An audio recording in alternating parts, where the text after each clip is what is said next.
पाकिस्तान का सरेंडर जरा देख लीजिए। पाकिस्तान के खनिज संसाधनों में बढ़ी अमेरिका की रुचि। अमेरिका के विदेश मंत्री बोले खनिज संसाधनों पर साथ मिलकर करेंगे काम।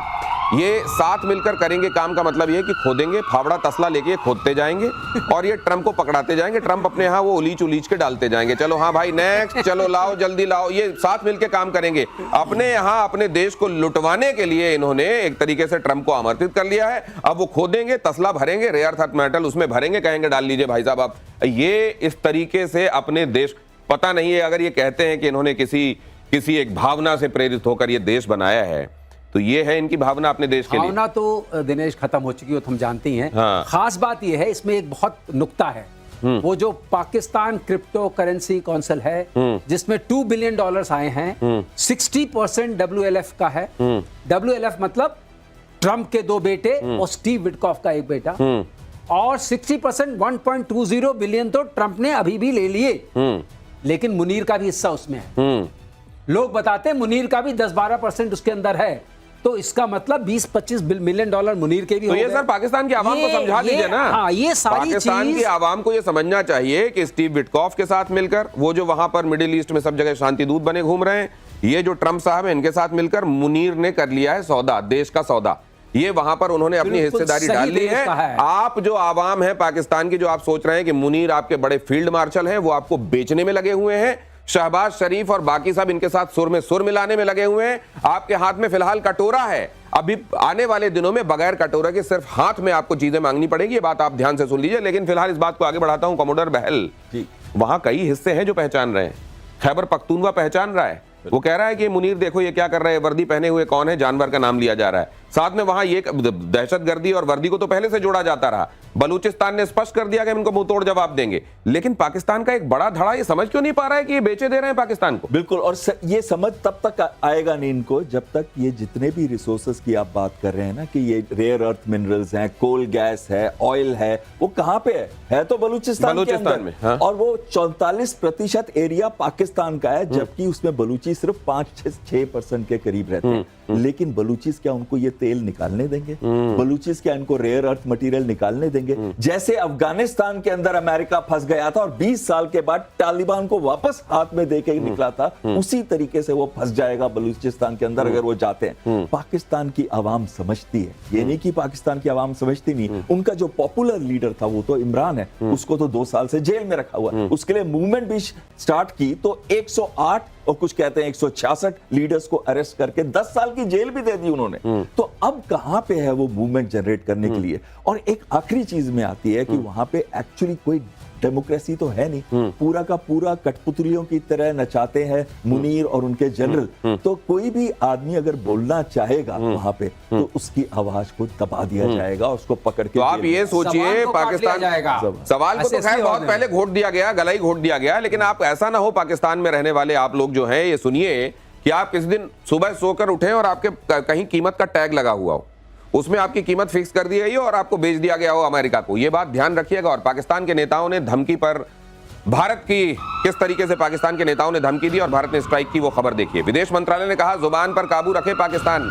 मुनीर, शहबाज और बिलावल ने दी थी भारत को गीदड़ भभकी। भारत ने स्पष्ट कह दिया है कि अगर इस तरह की बयानबाजी जारी रही तो पछताने वाले परिणाम हो सकते हैं। जनरल सिन्हा, और भारत बहुत मुंह चलाता नहीं है, बोलता है और उसके बाद कर देता है। ये जो मुंह चला रहे हैं, मुझको लगता है बहुत जल्दी इनको ये मुंह चलाना बहुत भारी पड़ेगा। देखिए, मुंह चला रहे हैं, आप एक चीज देख के चलिए। देखिए, जो मुनीर साहब हैं उनकी पूरी फैमिली अमेरिका में पहुंच चुकी है। हाँ। ये खुद बंकरों में घुसे हुए थे। जब तक भारत 4 दिन करता रहा तब तक तो निकले नहीं। उसके बाद निकल करके ये बात ये है कि जो $70 बिलियन जो इन्होंने लिया था चाइना से, वो तो हजम करके इनके बाजवा साहब और दूसरे बाजवा भाग गए। अब इनको पैसे चाहिए। अब उनको गोली खिला रहे हैं कि यहाँ आ जाइए, बलूचिस्तान में इतनी बड़ी चीजें हैं। यदि बताइए बलूचिस्तान में इतनी बड़ी चीजें होता तो चाइना मूर्ख है क्या? वो तो जाकर के यदि अफगानिस्तान में वो कहता है कि पूरे खदान हम खरीद लेंगे, तो यहाँ क्यों नहीं करता?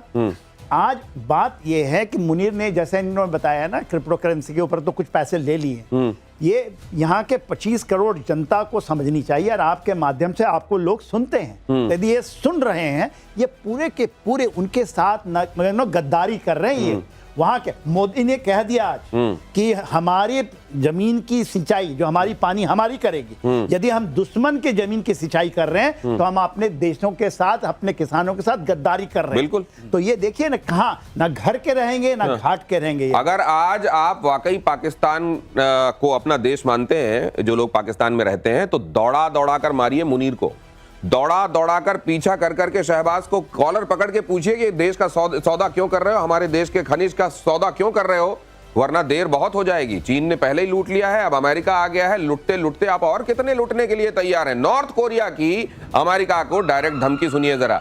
किम की बहन ने यूनाइटेड स्टेट्स का प्रस्ताव ठुकराया, अमेरिका से बात करने में कोई दिलचस्पी नहीं। जरा ये भी बताया करें ट्रंप साहब कि कैसे उनको यहां से, देखिए ये उल्टी चपत पड़ी है उनको। दक्षिण कोरिया और यूनाइटेड स्टेट्स के युद्धाभ्यास का जवाब देंगे कहा गया है। यही बात अभी जनरल सिन्हा बता रहे थे आपको कि दक्षिण कोरिया और नॉर्थ कोरिया के बीच में शांति की कोशिश, और शांति की कोशिश कैसे कि दक्षिण कोरिया के साथ जाकर वहां वॉर ड्रिल कर रहे हैं, और वॉर ड्रिल करने के बीच में ट्रंप कह रहे हैं कि हम यहां पर समझौता कराएंगे। अब ये पीके श्रीवास्तव सर, ये तो किम जोंग उन और उनकी बहन ट्रंप को जिस तरीके से बात ये कह रहे हैं कि भाई यहां पर, ये पहले भी कह चुके हैं कि यहां पर आप ये दक्षिण कोरिया वाला मामला छोड़ दीजिए, कम से कम वो जिक्र करना बंद कर देना चाहिए। देखिए ऐसा है, आपके माध्यम से ट्रंप को कुछ बता सकते हैं प्लीज, अगर सुन ले। ये बताइए भाई धमकी दे के शांति कैसे लाई जाती है? ये मिल चुके हैं। ही सेड ना that little fat man, little fat man, he doesn't have an operational this thing, I have the operational button। ये बोल चुके हैं। इसका मतलब इनकी उनसे मुलाकात हो चुकी है, उसके तबीयत से वाकिफ है। सर ये इस तरह नॉर्थ कोरिया मानने वाला है। ये दुनिया के ताकतवर मुल्क के सबसे बड़े नेता ये बॉडी शेमिंग क्यों करते हैं दूसरों की? बॉडी शेमिंग खैर अब कहना नहीं चाहिए, वो हम लोग उस दायरे से बाहर है, लेकिन एक बात आप बता दें, नॉर्थ कोरिया झुकने वाला नहीं है। और जहां ये होगा दो चार और फेंकेगा, किनके कान के पास से, उनके कान के पास से, जापान के आसपास से तो फेंकता ही रहता है। तो वो नहीं झुकने वाला है। वो उसने साबित कर दिया है कि वो खड़ा रहेगा। और ये बातचीत जो करके अगर नॉर्थ कोरिया साउथ कोरिया के बीच में ट्रूस करा दे तो हम दे देंगे इनको। लेकिन सर एक बात और है इनकी खासियत और है, जैसे ये अपने दुश्मन, अपने दोस्त को दोस्त नहीं रहने देते, जैसे आप कह रहे थे कि अपने अलाइज को एडवर्सरी बना लेते हैं, वैसे एक और बात है, इनके जो घोषित एडवर्सरी हैं उनके पास भी हाथ लेके चले जाते हैं। उनसे तो जरूर हाथ मिलाते हैं। ये इनसे भी मिल चुके हैं, ये पुतिन से भी आज मिलने वाले। ये किस तरह का परसोना होता है सर कि मतलब आप ये डिफाइन ही नहीं कर पाए हैं कि इनसे, ये मेरे लिए नहीं, इनसे परहेज है मुझको, और ये मेरे दोस्त। Art of deal, art of deal है। आर्ट ऑफ डील सर ये सीरिया का भी देख लीजिए तो अल शारा को तो उन्होंने टेररिस्ट ग्रुप बना के रखा हुआ था। अल शारा को टेररिस्ट लीडर कहते थे, लेकिन अल शारा से बात भी कर रहे हैं। यूएस डिक्लेयर्ड टेररिस्ट था और अब उससे बात भी करते हैं। और अमेरिका वहां से निकल भी रहा है, जो उसके 10 बेसेस है उसमें से 8 बेस को खाली कर रहा है सीरिया से। अब दूसरी जगह देखिए उसके सब डिक्टेटर्स के साथ बड़े क्लोज रिलेशनशिप है। जैसे तुम्हारी अपनी थिंकिंग है, तुम्हारे को वैसे ही लोग पसंद आते हैं। आप देखिए अगर तो ये इन्होंने अपने यहाँ पे ऑफिस में 2 तरह की लाइनें रखी है क्या फोन की? एक इधर वाली, एक इधर वाली, एक दाएं हाथ से उठाते हैं, एक बाएं हाथ से उठाते हैं वाला है क्या? और जो बाएं हाथ वाला है वो एलाइज एडवर्सरीज, और जो दाएं हाथ वाला है dictators turn friends. Dictators are friends. Dictators are friends. तो कहीं ना कहीं अगर अब ये देखें कि अब जितने भी डील्स इन्होंने की हैं, ये तो क्लेम कर रहे हैं कंबोडिया, थाईलैंड, क्लेम कर रहे हैं आर्मीनिया, अजरबैजान, लेकिन क्या वो सॉलिड डील्स है? क्या वहां पे एक्चुअली लॉन्ग टर्म शांति हुई है कि वो? तो ये क्या आप डोनाल्ड ट्रंप को अपने बारे में, सर उनको क्या ये कहना चाहिए, डोनाल्ड ट्रंप मेरा कुछ ठीक नहीं है? क्या यही उनका परिचय होगा सर? क्या इतिहास इसी तरीके से जानेगा कि एक नेता था जिसका कुछ ठीक नहीं था, जैसे चौपट राजा के बारे में बताया जाता है, अंधेर नगरी चौपट राजा, क्या उसी तरह के व्यक्ति के रूप में इतिहास इनको याद करेगा? आपसे जानूंगा। लेकिन ईरान और इजराइल में जुबानी जंग तेज हो गई है। नेतन्याहू और ईरानी राष्ट्रपति मसूद पेजेश्कियान में छिड़ी जंग। नेतन्याहू बोले अगर राष्ट्रपति पद छोड़ दे पेजेश्कियान तो इजराइल का जल संकट हल करने में ईरान की मदद करेगा इजराइल। पेजेश्कियान ने कहा जो गाजा को पानी नहीं देता वो ईरान को क्या पानी देगा?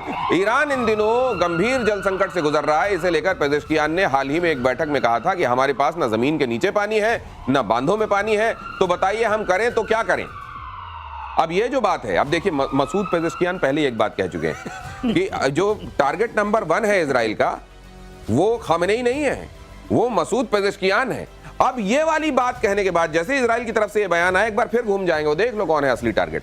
और इसके पीछे अपने घर में खामेनेई से ऊपर अपना कद प्रतिस्थापित करने की उनकी मंशा है। क्या मैं ठीक कह रहा हूं जनरल सिन्हा? एब्सोल्युटली। देखिए जो क्या कर रहे हैं नेतन्याहू, क्या गेम खेल रहे हैं ईरान। एक चीज तो हुआ, जो उन्होंने ऑपरेशन शुरू किए थे जून के महीने में, somehow it has not been successful। 10 दिन का चला था, अमेरिका भी मिडनाइट हैमर भी मार लाया, वहां पर चीजें नहीं बदली। वो चाहते थे कि चाहे चेंज ऑफ रिजीम भी हो जाए, खुमैनी साहब को ये निकाल देंगे। उसने, रशिया ने कह दिया ये चीज मंजूर नहीं है, आप उसको टच नहीं कर सकते।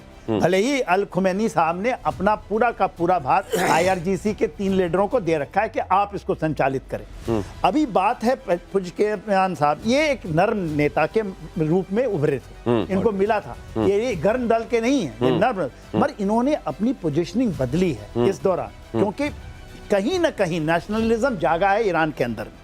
तो ये तो डिफिकल्ट हो रहा है बोथ अमेरिका को भी, इजराइल को भी। मेरा ऐसा मानना था कि इजराइल और अमेरिका जब करेंगे तो बहुत क्षति होगी, और मेरा शुरू का, मगर बाद में जब पता चला कि इनके इतने 37 घंटे उड़ के आए थे अमेरिका से, जो ये B-2 बॉम्बर्स में GBU-57 मारेंगे, मगर वो पहुंच नहीं पाए, क्योंकि वो तो मेरे ख्याल से 30 या 40 मीटर भी नहीं गया वो अंदर।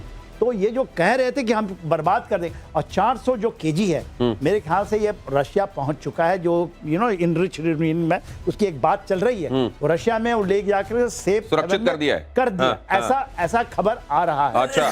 तो ईरान को झुकाना, अब यहाँ पर नेशनलिज्म है, तो ये भी बड़ा आसान नहीं है, ईरान को झुकाना भी बड़ी आसान बात नहीं है। और इधर ग्लाइड बॉम्ब 100 को लेकर बड़ी खबर, SAAW ग्लाइड बॉम्ब को जेट संचालित मिनी क्रूज मिसाइल में बदला जा सकता है। 200 किलोमीटर से ज्यादा की इसकी मारक क्षमता होगी। यहां पर आपको तस्वीरों में दिखाई दे रहा है, बाकी श्रीवास्तव सर इसको आपको बताएंगे। देखिए ऐसा है, SAW is smart anti airfield weapon.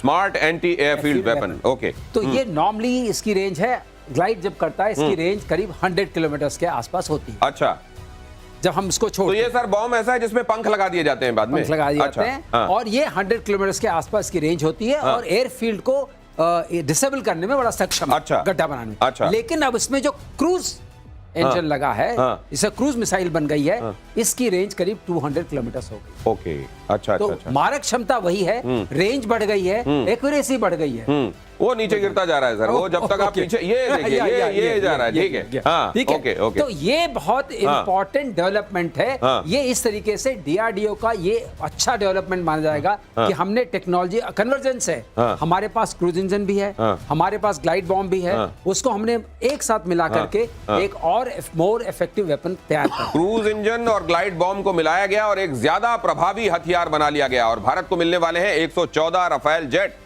Rafale खरीद को लेकर इंडियन एयरफोर्स की डिमांड, टेंडर को दरकिनार करके राफेल खरीद की मांग की गई है। G2G प्रक्रिया के तहत खरीद की वकालत की गई है। इस खबर के मायने कमोडोर बहल। बिल्कुल, अभी तक हमारी जो 12 स्क्वाड्रन्स हैं जो कि बिल्कुल रिटायरमेंट की स्टेज पे आ चुके हैं, जिनका रिटायरमेंट अब से शुरू कर देना चाहिए। 6 स्क्वाड्रन जैगुआर के, 3 MiG-29, 3 मिराज 2000। इसी वजह से MRFA टेंडर के लिए जो एप्लीकेशन शुरू में की गई थी, रिक्वेस्ट फॉर इंफॉर्मेशन, और फिर उसके बाद से रिक्वेस्ट फॉर प्रपोजल की बातें आ रही थी, तब एक्सेप्टेंस ऑफ नेसेसिटी पे रुका हुआ था। अब ये एक्सेप्टेंस ऑफ नेसेसिटी मिलेगी तो उसके बाद गवर्नमेंट टू गवर्नमेंट डील होगी, क्योंकि अगर हम कोई और प्रतिक्रिया करते हैं, गवर्नमेंट टू गवर्नमेंट डील नहीं करते, तो बहुत ज्यादा समय हो जाएगा। और हमें इस समय अपना शॉर्ट टाइम गैप पूरा करना है, जब तक कि हमारा AMCA 2035 में ऑपरेशनल नहीं हो जाता या उसकी प्रोडक्शन शुरू नहीं हो जाती। और इस समय पे जब हमारे स्क्वाड्रन स्ट्रेंथ नीचे आ रही है, तो उसको फिल करने की स्ट्रेंथ जो है वो स्लो है, और retirement state is far outstripping induction. तो इसमें एक चीज बस कहना चाहता हूँ, पाकिस्तान मीनवाइल जो है ना उसकी बढ़ती जा रही है, वो 2 स्क्वाड्रन और J-35 के ले रहा है। तो हम दोनों के बीच में जो एक लार्ज कैपेबिलिटी गैप था, एज था, वो अब कम हो रहा है। पाकिस्तान के पास नंबर बढ़ रहा है, लेकिन ये नंबर बढ़ने से बहुत ज्यादा फिक्र भारत नहीं करता, क्योंकि मालूम है कि नंबर गिनाने के लिए है, वहां पर उसका इस्तेमाल क्या करते हैं आपने देख लिया है। लेकिन फिर भी नंबर को इग्नोर नहीं किया जा सकता। और भारत जापान के बीच बड़ी डील की संभावना, भारत के लिए फाइटर जेट के इंजन बना सकता है जापान।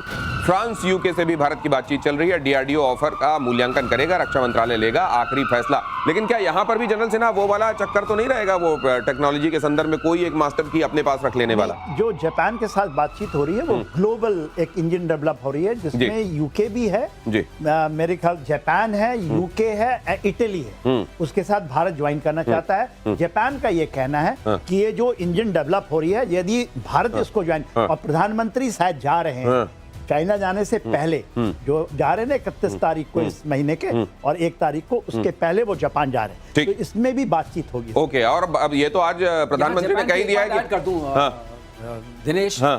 जापान जो है जी के इंजन्स के भी, रोल्स रॉयस के भी और सफरान के भी बहुत सारे इंजन के पार्ट्स बनाता है ऑलरेडी। और तुर्की से ड्रोन खरीदने की तैयारी में है जापान। बैरक्टियार TB2 ड्रोन खरीदने का प्लान है। इजराइल से हैरान 2 की खरीद की तैयारी है।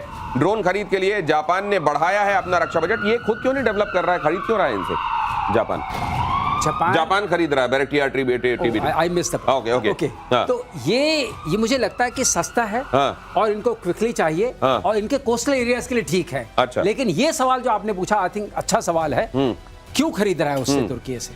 जबकि जो जापान अपने आप है वो ऐसे कंपोनेंट्स बनाता है जो सामने आते हैं, इंटेलिजेंस को भी इंटीग्रेट करते हैं और बहुत ज्यादा टेक्नोलॉजिकली एडवांस्ड है। इसका वही रीजन है जो आप बताने की कोशिश कर रहे थे कि जल्दी से मिल जाए और इनका जो शॉर्ट टर्म गैप है, जबकि चाइना ताइवान के साथ जो अपना टेंशन बढ़ा रहा है और जो सेनकाकू आइलैंड्स के पास जो प्रॉब्लम चलती रहती है इनकी, उसके नंबर्स का गेम है।